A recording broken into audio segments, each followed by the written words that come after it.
friends. This is the Fat Man GM, Rick, and as always, I hope you're having a good day. This is a beautiful Saturday morning here in Iowa. My next installment in the Judges Guild is Wilderlands of the Fantastic Reaches. This is official campaign aid approved for Dungeons and Dragons. It costs a whole $8.50 back in the day. And I don't think I paid even that because, like I said, these were items that had been starting to make their way off the shelves, and Ivor had them stuck in a box under his table or one of his counters in this earlier store. Copyright is 1980. Geez, 1980. I would have been 13 or 14 years old when I bought this, or when this came out. Approved by the use with Dungeons & Dragons by Tactical Studio Rules Incorporated, IETSR. And this is a map guide, like several of the others. For example, one of these maps here, and this one here would cover 4 of these, including map 15, Isles of Dawn. Well, that's just ironic there. I just grabbed that. The southern, map 16, the Southern Reaches, map 17, Silver Skein Isles, and map 18, the Ghinor Highlands.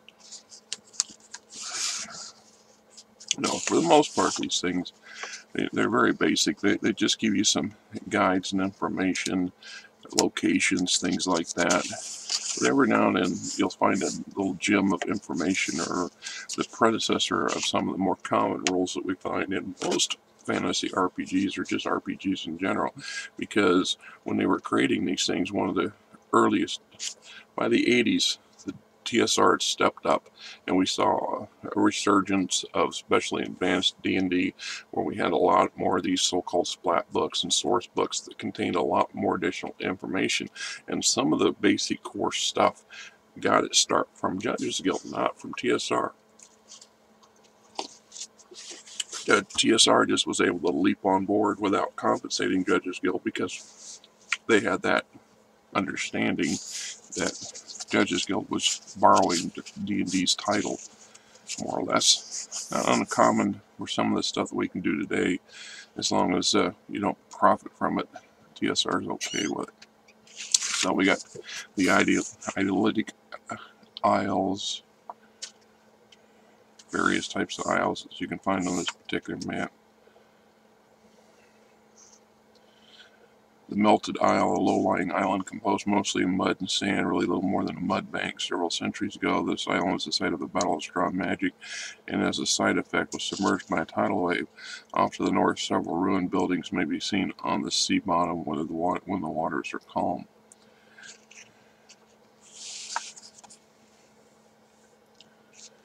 Red Willow Cay, the blackened skeletons of 4 elves lay scattered in the scorched ruins of a small wooden hut in the center of a small forest glade. The feeling of gentle melancholy comes across all who view the remains. Scattered about the glade are several small coins made of birchwood. Each coin has an unknown rune carved into it. The rune will glow with an intense black light when the coin is submerged in any liquid which is poisonous. These coins do detect as magical. Nice little bits and pieces here. Ruins and relics. Perched on the edge of a 700-foot diameter hole in the seafloor is a ruined tower made from blocks of black obsidian. The hole goes straight down and has no apparent bottom. Okay. Stone balcony 50 feet long, 20 feet wide, is built out over a great circular shaft in the seafloor. So apparently it's not the same hole in the ground, a different one. The shaft is precisely circular, 800 feet in diameter instead of straight down to an unknown depth. So somebody's been going around excavating big, deep, spherical cylinders into the floor of the ocean floor.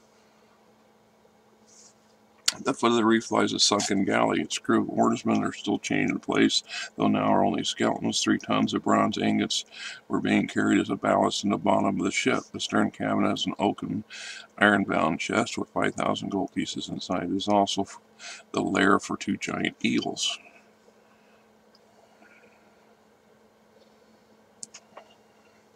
A 200-foot wide rift at the sea bottom has had the sides carved into a city. The Sahagrin who built the city have moved away and is now abandoned and falling into rubble with the exception of one group of chambers. These are kept in good repair by parties of Sahagrin passing through the area to pause or rest here.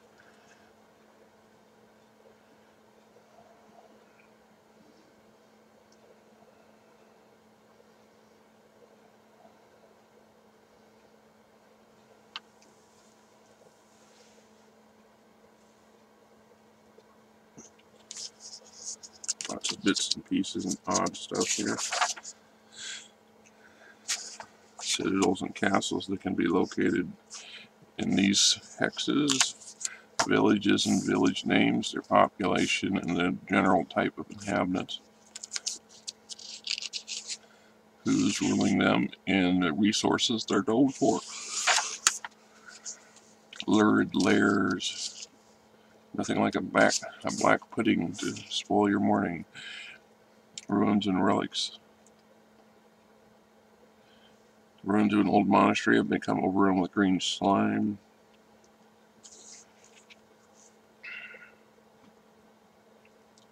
Perfectly spherical stone, 12 feet in diameter, fills the mouth of a rocky cave. It is easily rolled away, but once started rolling, it is very difficult to stop. In the back of the cave lies the bones of an elk chained to the wall. He wears the remnants of once fine silk clothes, whose designs indicate that he was from Whitehaven.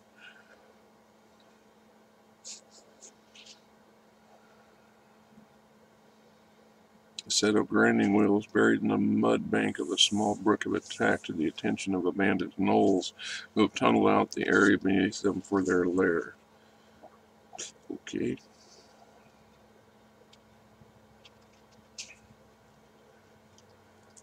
An ancient silvered helm laying in the underbrush has been taken over by a very small and dangerous looking non-poisonous snake. The helmet bears dwarven runes indicating that its owner was a fierce killer of orcs serving under Waddell the Mad, who lived 3 centuries before.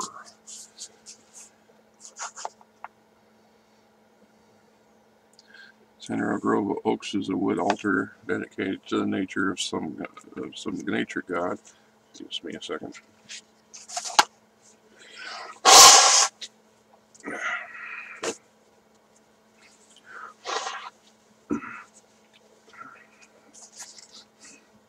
It just feels like I want to sneeze, and then I don't. Roman paved road has become the most totally hidden underground and followed to an old fort. A Roman paved road. Now, that is first time I've seen a Roman anything in any of this stuff. That made me pause for a moment. Okay. Should say a Romanesque road, a Roman-like road, but what do I know? Citadels, villages again for the next map. A nice, whatever you want to call that. It almost looks like he wants to walk. Lurid lairs. Nothing like a lair of apes. 23 to be specific. Maybe, how about 9 giant crocodiles, huh? There you go. Islands.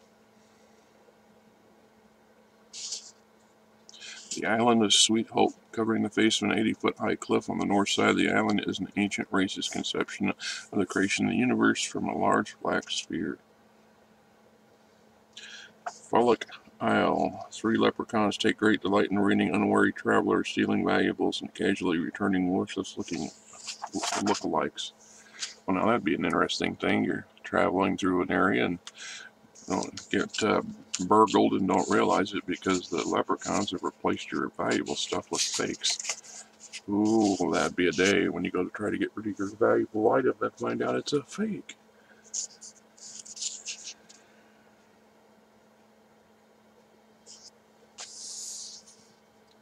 A pair of wooden wings covered with glued-on feathers are broken on the rocks at the bottom of the steep hill. Yeah, that'll happen.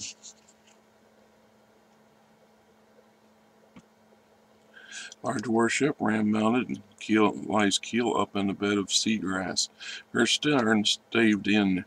A giant octopus now occupies the wreck, using the demolished stern as the entrance. Makes sense. Thousands of marble blocks, finely cut and dressed, are neatly stacked on the floor of the ocean as if in anticipation of some underwater building project. The quarry at which they were dug is a half-mile east of the stacks.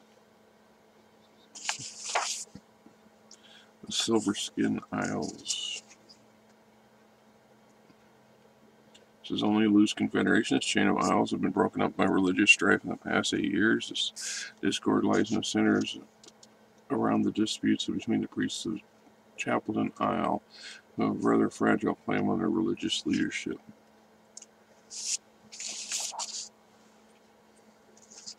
Religions and homes, a nice griffin going on there. More lurid lairs. 38 sea elves. How is that a lurid lair? I guess it depends on how you approach things and your alignment.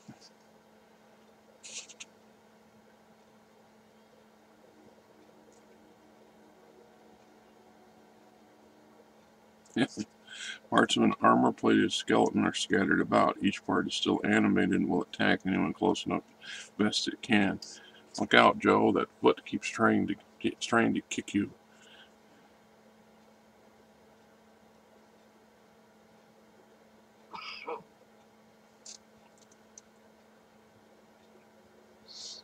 A rope bridge crosses a 200-foot crevasse guarded at each end by 12 zombies led by a white. They really don't want you crossing the bridge.